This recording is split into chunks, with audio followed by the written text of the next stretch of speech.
Vamos ler Neemias capítulo 12 e 13.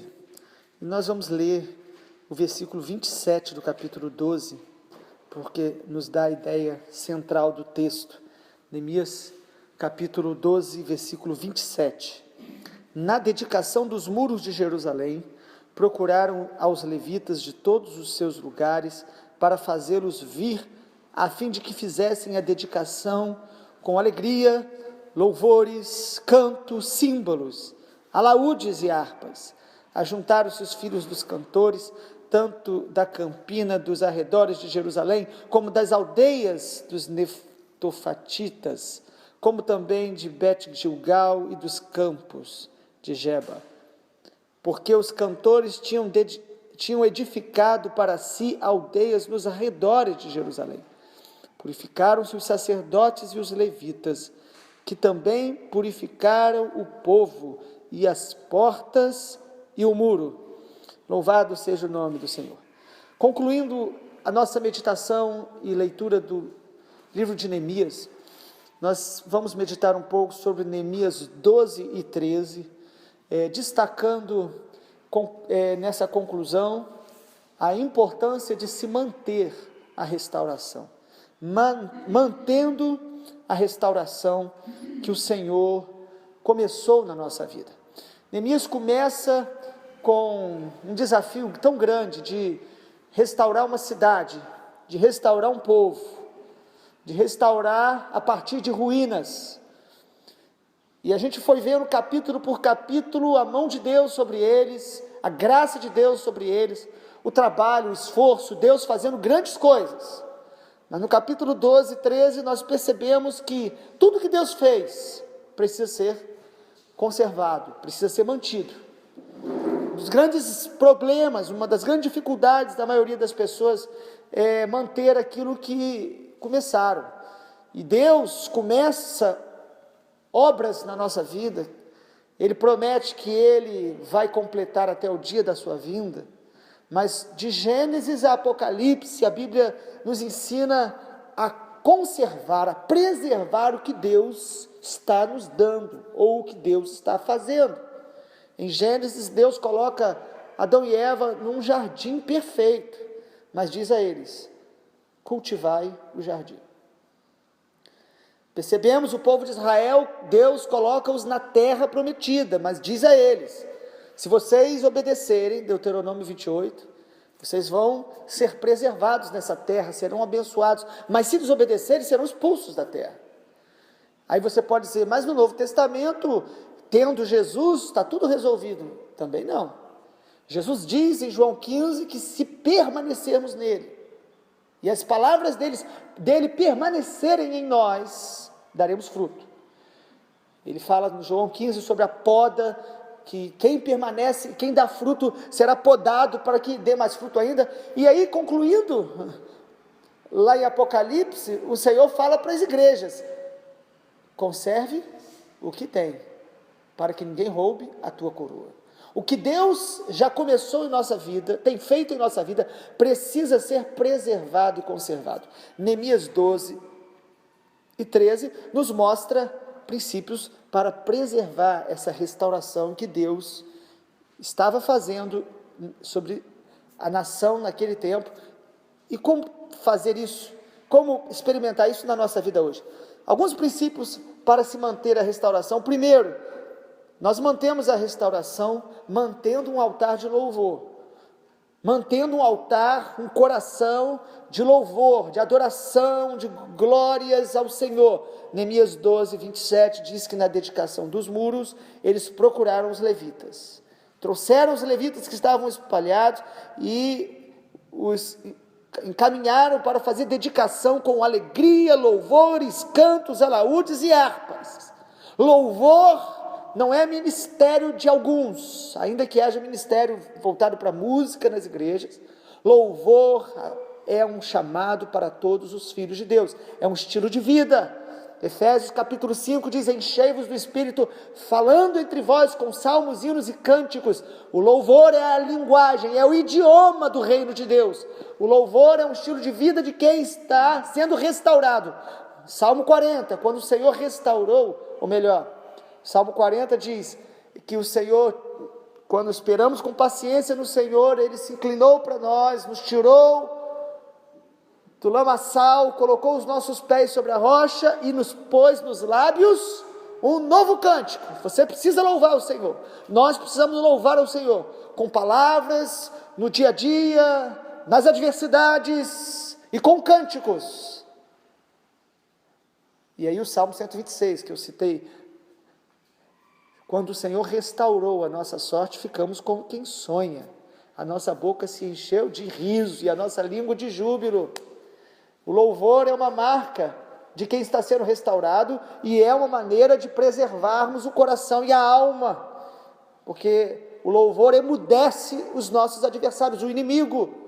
Da boca de pequeninos suscitaste perfeito louvor, para emudecer a voz do inimigo. Em qualquer circunstância, louve ao Senhor e mantenha a sua alma cheia de gratidão e adoração ao Senhor, porque a murmuração é uma linguagem do inimigo.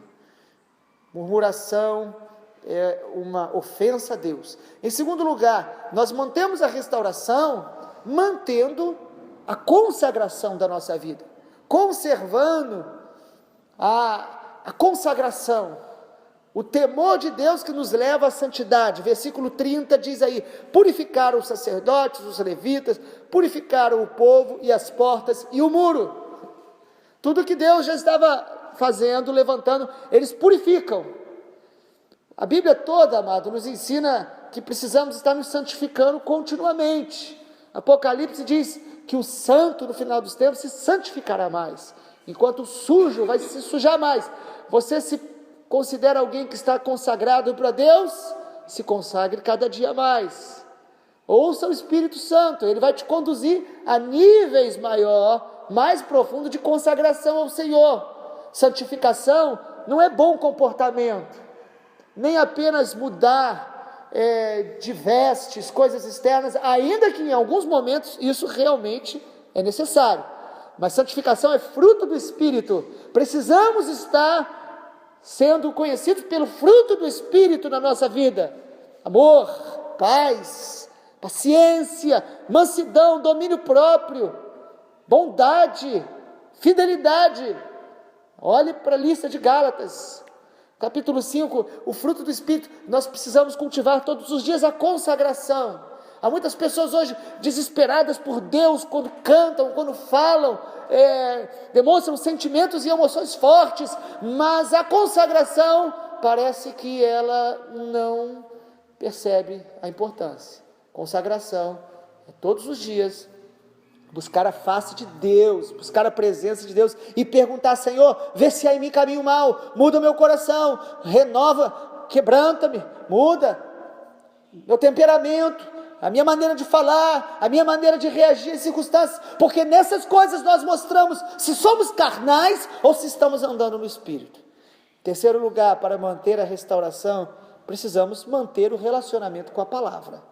Capítulo 13, no versículo 1, diz: naquele dia se leu para o povo no livro de Moisés, e achou-se escritos que os amonitas, moabitas, não entrassem na congregação de Deus. Eles foram ler novamente a palavra. Nós mantemos a restauração de Deus na nossa vida, mantendo um relacionamento diário com a palavra. Medita na palavra de dia e de noite, isso é princípio bíblico, e hoje está tão raro. As pessoas hoje, elas querem ler coisas irrelevantes, elas às vezes querem ler a Bíblia como apenas um versículo que ela recebeu interessante, ou então para adquirir um conhecimento novo: esse texto tão interessante, nunca li. Mas o relacionamento com a palavra é relacionamento com Jesus, é conhecimento de Deus revelado, é entendimento espiritual, não é apenas conhecimento meramente para a mente, para adquirir conhecimento teológico, uma boa exegese, uma boa hermenêutica. Não, é entendimento espiritual, é o conhecimento da palavra a partir do conhecimento de Deus, de quem Ele é, de um relacionamento com Jesus, de ouvir Jesus, ouvindo a palavra, lendo a palavra, meditando nela, amando a palavra. Como o salmista diz: Senhor, ilumina os meus olhos, para que eu possa enxergar as maravilhas da sua lei. que eu possa compreender a palavra, estar sendo moldado, transformado por ela, porque o conhecimento meramente teológico, ou o conhecimento menos racional, muitas vezes gera em muitos orgulho. Você acha que você conhece mais a Bíblia do que os fariseus conheciam? E os escribas? E eles eram corações duros diante do Senhor Jesus. O conhecimento da palavra, relacionamento diário com ela, mas para ouvir o Senhor, para se relacionar com Jesus. Em quarto lugar, para manter a restauração do Senhor, eu preciso expulsar toda raiz do inimigo na minha vida. Eu preciso cortar todas as raízes do inimigo da minha vida. O capítulo 13, o versículo 7, diz aí que soube o mal que Eliasibe fizera para beneficiar Tobias, porque Tobias, aquele que era inimigo de Neemias e da restauração, tinha um lugar ali nos pátios da casa de Deus. Versículo 8, isso me indignou a tal ponto que atirei todos os móveis da casa de Tobias fora da câmara. Ordenei que se purificassem as câmaras, tornei a trazer para ali os utensílios da casa de Deus, com as ofertas de manjares. Amado, Tobias tinha lugar dentro da casa de Deus. Quantas vezes tem raízes ainda do inimigo dentro da gente? Raiz de amargura, raiz de orgulho e de mentira. Como é triste perceber pessoas que mentem. Coisas do inimigo, você pode disfarçar de muitas coisas, de religiosidade, estava na casa de Deus, de ministério, a gente pode disfarçar, mas se a gente quer manter uma restauração verdadeira e não aparente, nós vamos precisar cortar toda a raiz do inimigo, expulsar mesmo, e nesta hora nós precisamos ser radicais, pegou os móveis e jogou fora, o que não presta, o que é do inimigo, nós temos que arrancar da nossa vida, expulsar da nossa vida, renunciar em nome de Jesus, cortar, amputar. Jesus falou, se tua mão te faz pecar, corte. Lógico, a linguagem simbólica de Jesus, para lançar fora aquilo que é do inimigo. E em último lugar, em quinto, se eu quero manter a restauração, eu preciso manter a aliança com a casa de Deus. Capítulo 13, versículo 10, eles chamam os levitas, os cantores, e eles contendem, versículo 11, contendi com os magistrados, por quê? Porque se desamparou a casa de Deus, ajuntei naqueles dias, vi Judá, os que pisavam lagares no sábado, traziam trigo, e ele protestou contra eles, porque estavam trabalhando no sábado, ou seja, Neemias vai restaurar, renovar a casa de Deus, compromisso, os levitas, sacerdotes, os que serviam na casa do Senhor, e os dízimos que precisavam ser entregues, e o dia do Senhor que precisava ser guardado. Neemias traz de volta o povo para servir na casa de Deus. A casa de Deus, a casa de Deus, sem aliança com a casa de Deus, a nossa restauração se tornará mero egoísmo, porque quando o Senhor nos restaura com Ele, nos restaura com a sua casa, com o corpo, com a igreja. Hebreus, o autor aos Hebreus diz, não deixe de congregar como é costume de alguns.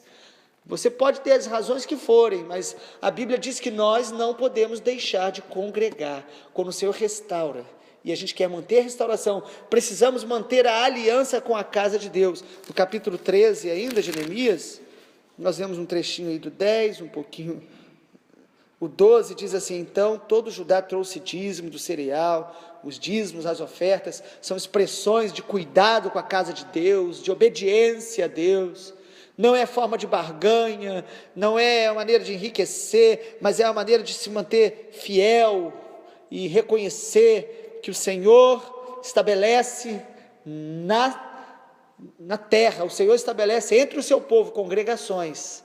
O Senhor não mandou a gente construir templos, mas Ele mandou nos reunirmos como congregação.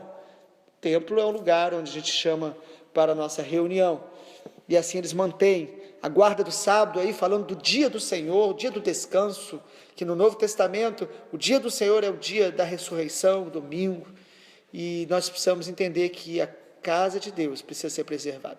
O livro de Neemias, a sua conclusão fala aí também sobre alguns que tinham casados, ou tinham casado com pessoas que não eram da aliança com Deus, povos que não tinham aliança com Deus, e também há aí uma purificação. Ele usa a expressão de se purificar de toda estrangeirice, tudo aquilo que era do mundo, e isso é o que o Senhor espera de nós, para que a gente mantenha a restauração, que a gente possa cultivar esses princípios em nome do Senhor Jesus.